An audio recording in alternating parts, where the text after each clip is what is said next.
je voudrais non pas me faire l'avocat du diable, mais je voudrais partir d'une autre position, de ma singularité. Qu'est-ce que je suis, moi? Je suis un Français de souche. Quelle horreur. Catholique, quelle horreur. Hétérosexuel, quelle horreur. J'ai tout contre moi. Vous ne réagissez pas pour le moment? J'ai envie de dire tout pour vous. Je voudrais dire, par exemple, que je suis hanté par la question de l'identité. Non seulement mon identité, mais aussi l'identité nationale. Quelle horreur, bien sûr, aussi. Je voudrais dire que, par exemple, je prends quotidiennement le RER, que pour moi, la station Châtelet-Léal à 6 heures du soir, c'est le cauchemar absolu, surtout quand je suis le seul blanc. Donc, est-ce que j'ai le droit de dire ça ou pas?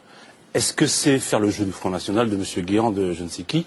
Non, il y a une douleur pour moi à me poser la question de savoir dans quel pays je suis, ethniquement, racialement, religieusement, etc. Je vous le dis encore une fois, je ne vote pas, je n'ai jamais voté. Mais j'ai envie de me poser cette question et de la poser ouvertement. Pour l'avoir posée plusieurs fois dans certains de mes livres, je me suis fait traiter de nazi, de fasciste, etc. Je partage ça au moins avec M. Guéant. Vous voyez?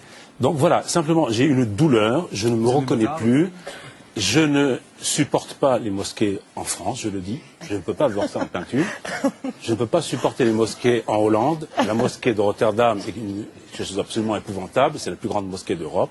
Il se trouve, madame, que j'ai été élevé au Liban. J'ai grandi au Liban, et j'ai fait la guerre au Liban, aux côtés des chrétiens. Voilà, donc il y a un ensemble de choses qui font que je me pose la question de savoir où je suis.